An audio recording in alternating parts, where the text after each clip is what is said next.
নমস্কাৰ বন্ধু বান্ধৱীসকল, আশা কৰোঁ আপোনালোক সকলো ভালে আছে। আজি মই আকৌ নতুন এটা ৰেচিপি ভিডিঅ' লৈ আহিছোঁ। আজি অতি কম সময়তে বনাব পৰা এবিধ মাছৰ আঞ্জা বনালোঁ। ভাবিলোঁ আপোনালোকৰ লগতো ভিডিঅ'টো শ্বেয়াৰ কৰোঁ আৰু আপোনালোকে বহুতে এনেকৈ বনাই খাইছেও চাগে। যদি নাই খোৱা এদিন বনাই খাব, বহুত বেছি টেষ্ট হয়। এতিয়া মই এখন কেৰাহীত অকণমান তেল দি লৈছোঁ আৰু মাছখিনি মই এতিয়া ভাজি ল'ম। আৰু মই মাছখিনিত প্ৰথমতেই নিমখ হালধি সানি লৈছিলোঁ আৰু এতিয়া মই মাছকেইপিচ এপিচকৈ ভাজি ল'ম। আৰু এয়া মোৰ ভজা হৈ গৈছে। এতিয়া এইখিনি কাঢ়ি লৈছোঁ আৰু একেখিনি তেলতে অকণমান কালজিৰা দি ল'ম। এতিয়া দিছোঁ থেতেলিয়াই লোৱা নহৰু আৰু মিহি মিহিকৈ কাটি লোৱা পিঁয়াজ দি পেলাই এইখিনিও ভালদৰে লৰাই আছোঁ। লৰাই অলপমান যেতিয়া পিঁয়াজ আৰু নহৰু কেঁচা গোন্ধটো যাব, তেতিয়া মই ইয়াত দিম কেঁচা জলকীয়া দুটা দি পেলাই অলপ টাইম ভাজি যেতিয়া হৈ যাব, তেতিয়া মই ইয়াত দিছোঁ এতিয়া কাটি লোৱা বিলাহী দুটা দি পেলাই অলপ টাইম ভাজি থাকিম। ৰ'ব, মই পিছে নিমখ হালধি দিবলৈকে থাকি গৈছিলে।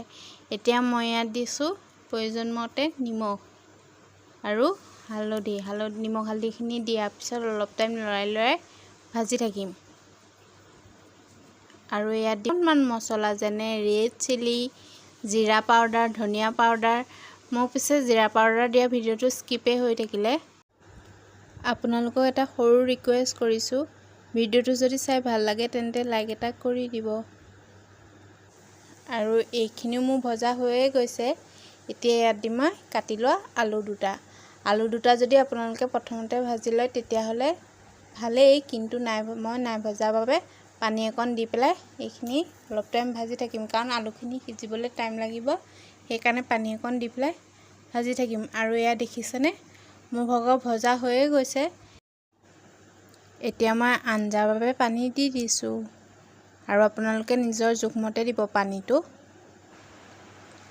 এতিয়া এটা উতল অহাৰ পিছত মই এপিচকৈ ইয়াত মাছকেইপিচ দি দিছোঁ আৰু আজিলৈ মোৰ মাছৰ আঞ্জাখন ৰেডি হৈয়ে গ'ল। আপোনালোক সকলো সুস্থ থাকক, সবল থাকক তাৰেই কামনা কৰিছোঁ। আজিলৈ মোৰ ভিডিঅ'টো ইমানেই আছিল। আজিলৈ আহিছোঁ, বাই।